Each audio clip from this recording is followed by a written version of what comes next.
दोस्तों, अहंकार एक विनाशकारी भावना है जो व्यक्ति को अंधेरे के रास्ते पर ले जाती है। यह व्यक्ति को अपनी कमियों को देखने से रोकता है और उसे यह झूठा विश्वास दिलाता है कि वह दूसरों से श्रेष्ठ है। अहंकारी व्यक्ति हमेशा दूसरों से बेहतर होने का दावा करता है और वह कभी भी अपनी गलतियों को स्वीकार नहीं करता है।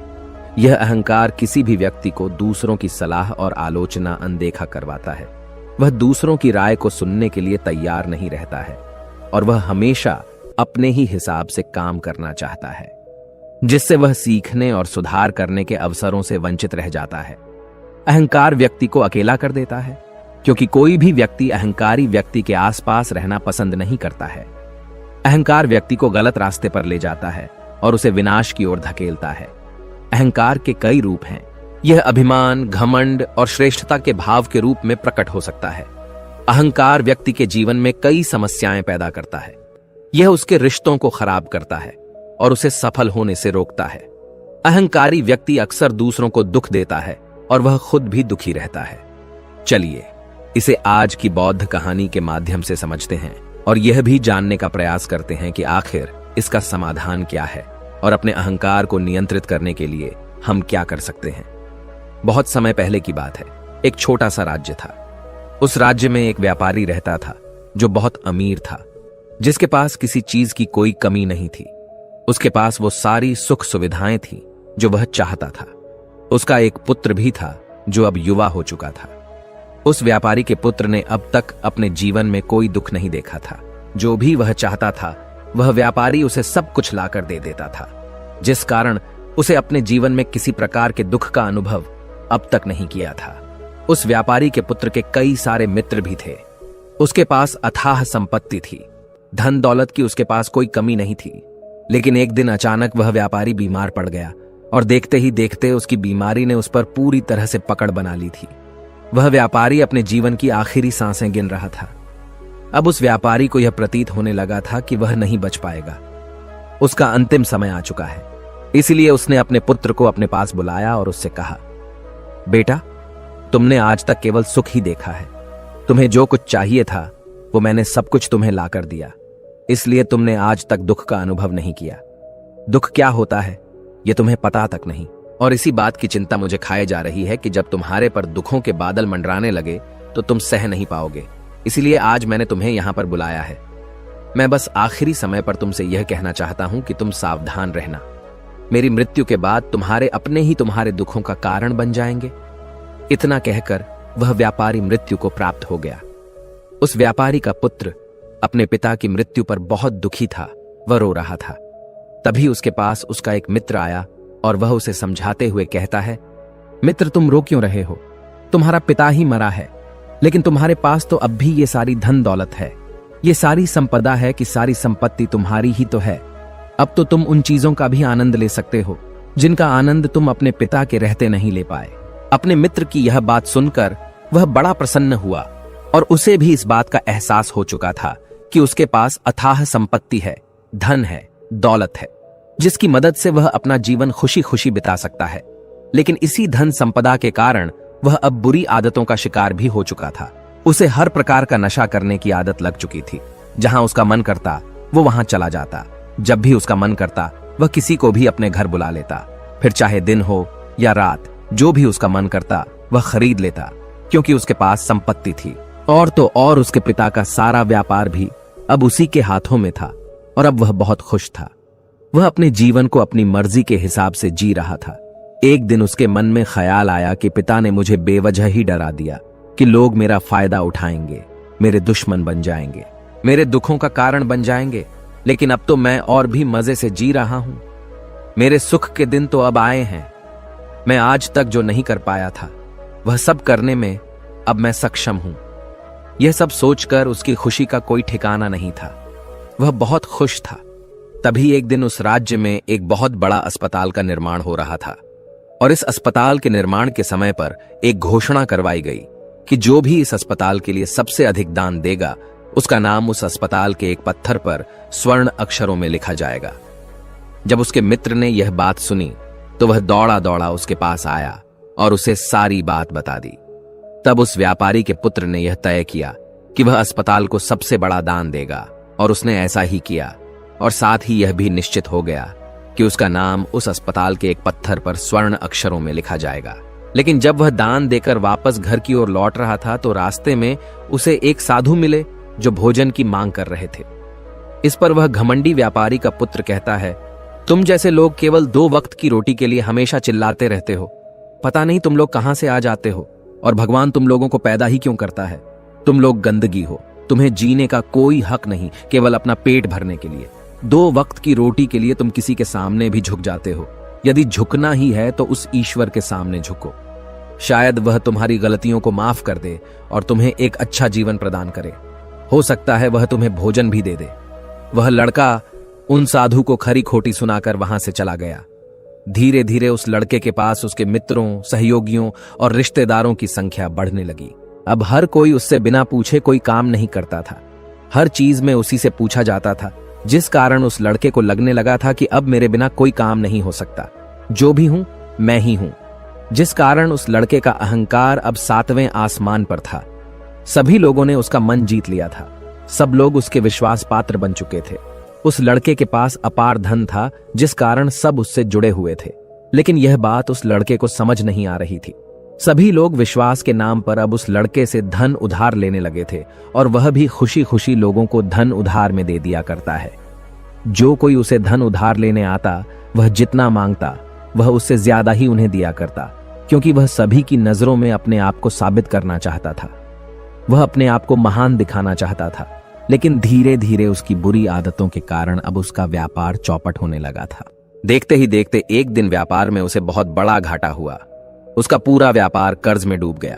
अब वह बहुत परेशान हो चुका था, बहुत चिंतित हो चुका था। उसे यह समझ नहीं आ रहा था कि आखिर ये सब क्या हुआ। मेरे पास तो कुछ समय पहले अपार धन था और आज मेरे ऊपर बहुत बड़ा कर्जा है जिसे मुझे चुकाना ही होगा। तभी उसे उधार दिया हुआ धन याद आया, जो उसने अपने मित्रों और सहयोगियों को दिया था, अपने रिश्तेदारों को दिया था। उसने सभी से वह अपना दिया हुआ कर्ज वापस मांगना शुरू किया। लेकिन किसी ने भी उसका दिया हुआ कर्ज उसे वापस नहीं दिया, बल्कि लोगों ने उसे दुत्कार कर वहां से भगा दिया। वे एक एक करके सभी के पास गया, लेकिन किसी ने उसकी कोई मदद नहीं की। देखते ही देखते उसका सब कुछ बिक गया। अब उसके पास कुछ न था। वह सड़क पर आ चुका था। तभी वह यह सोचने लगा कि अपने सुख के दिनों में मैं यह नहीं जान पाया कि मैं अपने शत्रुओं से घिरा हुआ हूं। मेरे पिताजी सही कहते थे कि मेरे अपने ही मेरे दुखों का कारण बनेंगे। पिताजी, आपका धन्यवाद। लेकिन मैं आपकी बातों को समझ नहीं पाया, और आज देखिए क्या हो गया। वह सारा दिन यहां से वहां भटकता रहा और सोचता रहा कि अब आगे क्या होगा, वह कैसे खाएगा, कहां रहेगा और कैसे सोएगा। उसे अपने पिता की याद सता रही थी। वह उन्हें याद कर करके रो रहा था। उसकी आंखों से आंसू बह रहे थे। लेकिन अब बहुत देर हो चुकी थी और अब धीरे धीरे उसे भूख भी लग रही थी। तभी उसने सोचा कि मैं उसी अस्पताल पर चलता हूं जहां पर पत्थर पर मेरा नाम स्वर्ण अक्षरों में लिखा गया है। मैं जाकर वहां पर कुछ मदद मांगता हूं। वह वहां पहुंचा और वहां के मालिक से वह कहता है, आपने मुझे पहचाना? मैं वही हूं जिसने इस अस्पताल को सबसे बड़ा दान दिया है, और मेरा नाम इस अस्पताल के पत्थर पर स्वर्ण अक्षरों में लिखा गया है। हालांकि इस समय मेरी हालत कुछ खराब है और मेरे पास खाने के लिए भी कुछ नहीं है। क्या आप मुझे कुछ भोजन दे सकते हैं? मैं भूखा हूं। मुझे बहुत जोरों की भूख लगी है। मेरे अपनों ने मुझे धोखा दे दिया है। क्या आप मुझे कुछ भोजन दे सकते हैं? तभी मालिक कहता है, भिखारियों को भोजन इस अस्पताल के बाहर दिया जाता है। अस्पताल के अंदर नहीं जाओ और जाकर बाहर बैठ जाओ। और रही बात तुम्हारे नाम की, तो भिखारियों का नाम अस्पताल के पत्थर पर स्वर्ण अक्षरों में नहीं लिखा जाता। मालिक ने तुरंत ही उस लड़के का नाम अस्पताल के उस पत्थर पर से हटवा दिया और फिर एक बार घोषणा करवा दी कि अस्पताल को जो सबसे बड़ा दान देगा, उसका नाम इस अस्पताल के पत्थर पर स्वर्ण अक्षरों में लिखा जाएगा। ये सब देखकर वह लड़का बड़ा हैरान था, बड़ा अचरज में था। वह मन ही मन रो रहा था और सोच रहा था कि जीवन कितना दुखदाई है। जीवन बहुत छोटा है। अब मैंने जान लिया कि पत्थर पर लिखा हुआ नाम भी मिटाया जा सकता है, और यदि पत्थर पर लिखा हुआ नाम मिटाया जा सकता है तो इस जीवन का क्या मोल। यह जीवन भी कभी भी समाप्त हो सकता है। उस लड़के को जोरों की भूख लगी थी। वह अस्पताल के बाहर जाकर एक कोने में बैठ गया।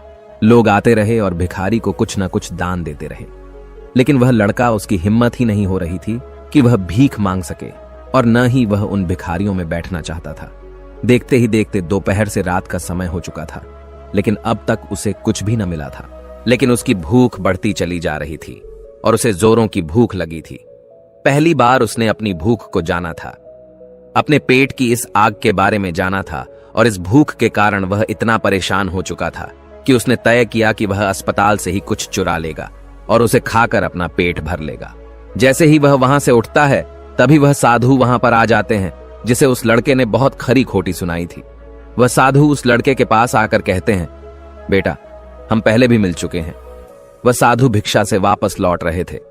उन्होंने कुछ भोजन उसे देते हुए कहा, ये लो, खा लो, तुम्हें जोरों की भूख लगी होगी। मैं तुम्हें जानता हूं, मैं समझता हूं कि हालात तुम्हें जबरदस्ती झुकाना चाहते हैं, लेकिन तुम लोगों के सामने झुकना नहीं चाहते। लेकिन अगर तुम लोगों के सामने झुकेंगे नहीं तो तुम्हें भोजन भी नहीं मिलेगा। आज तो मैंने तुम्हें भोजन दे दिया है, जिससे तुम्हारी भूख मिट जाएगी, लेकिन यह भूख रोज लगेगी। यह पेट की आग कभी नहीं मिटती। इस पर वह लड़का उन साधु से कहता है, जब मेरे पास धन था, दौलत थी, संपत्ति थी, तो मेरे पीछे मेरे मित्रों की, सहयोगियों की, रिश्तेदारों की कतार लगी रहती थी। सभी लोग मेरे शुभ चिंतक थे, लेकिन मेरे ऊपर दुख आते ही वह सब पलट गए। वह सब अब मेरे शत्रु बन चुके हैं। लेकिन तुम, जिसे मैंने इतनी खरी खोटी सुनाई थी, वही मेरे दुख में मेरा सहयोगी बना है। तुम मेरे इस दुख में मेरे पहले मित्र हो, मेरे पहले रिश्तेदार हो, जिसने मुझ पर दया की है। मैं तो अपने आप को बहुत बड़ा समझता था, लेकिन देखो, इस वक्त की मार ने मुझे कहां से कहां पहुंचा दिया। आज मैं इस बात को अच्छी तरह समझ चुका हूं कि धन से बड़ा कोई मित्र नहीं। इतना कहकर उस लड़के ने भोजन किया और उसने पहली बार भोजन के सुख का आनंद उठाया। उसके हाथ कांप रहे थे। वह जल्दी जल्दी उस भोजन को समाप्त करना चाहता था, जल्दी जल्दी उसे चबा लेना चाहता था, और उसकी आंखों से झरझर आंसू भी बह रहे थे। उसे ऐसा प्रतीत हो रहा था मानो आज से पहले ऐसा लजीज भोजन उसने आज तक न किया हो। भोजन करते वक्त जो अनुभव से प्राप्त हुआ, ऐसा अनुभव उसे आज तक नहीं मिला था। तभी वह साधु से कहता है, यह कैसा सुख है, मैं इस दुख में भी इस भोजन के संतुष्टि का अनुभव कर पा रहा हूं।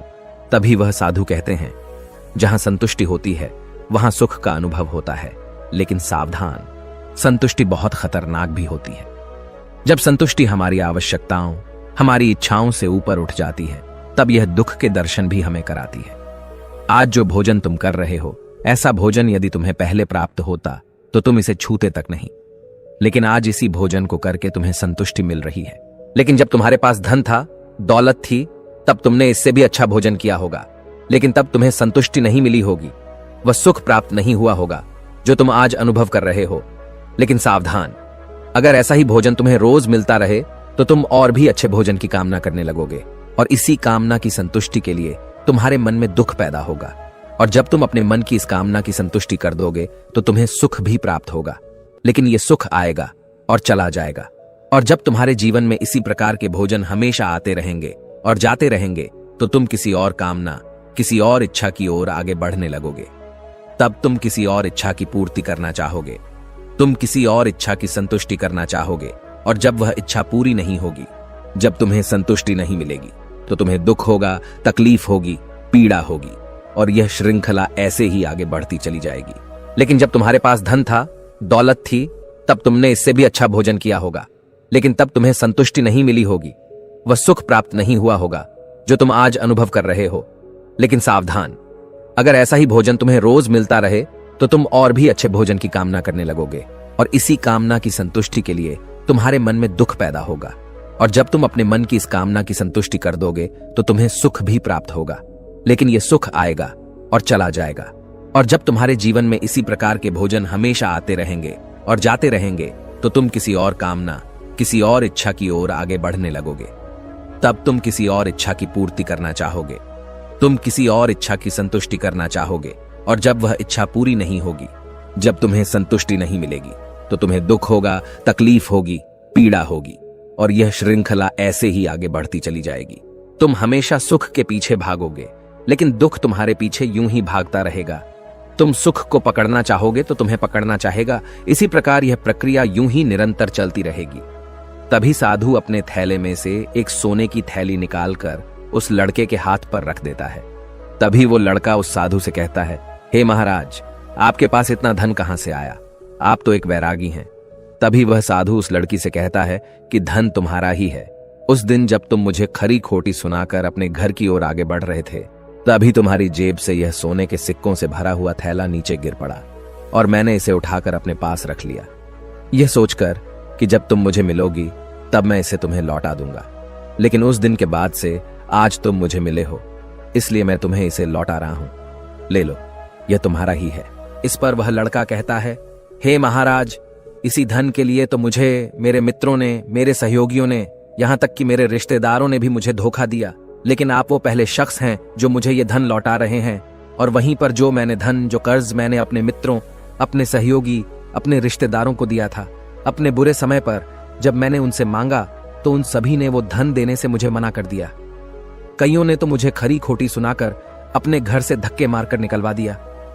लेकिन आप महाराज वो पहले शख्स हैं जिन्होंने मेरे इस बुरे समय पर मेरा साथ दिया है, मेरा धन मुझे वापस लौट आया है।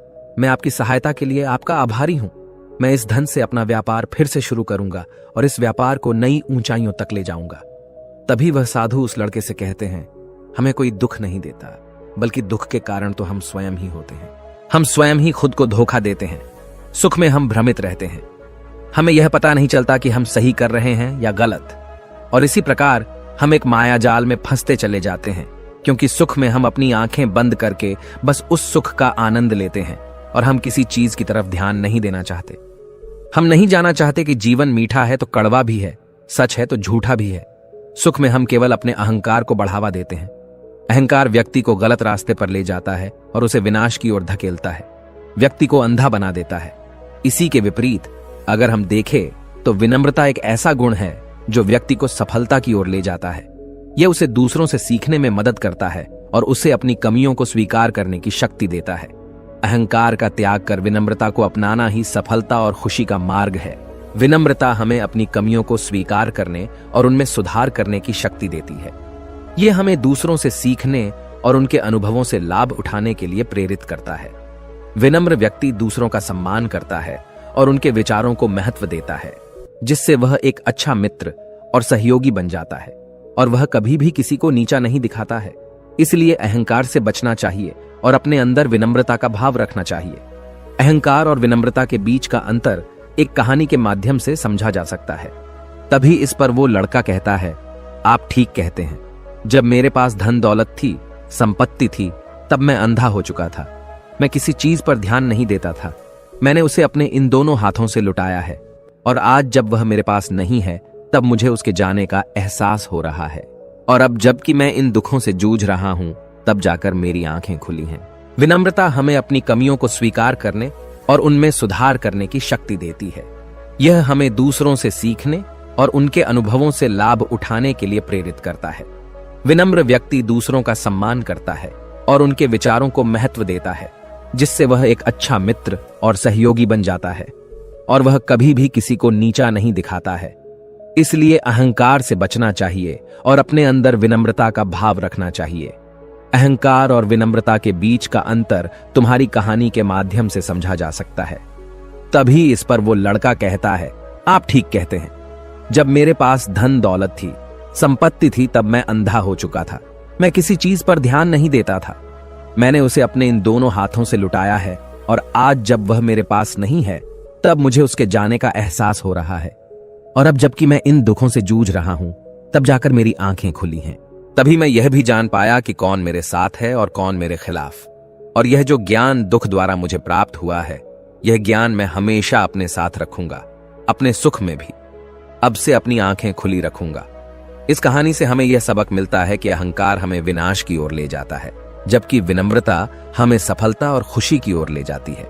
इसलिए हमें हमेशा विनम्र रहना चाहिए और दूसरों से सीखने के लिए तैयार रहना चाहिए। विनम्रता ही सफलता का मार्ग है।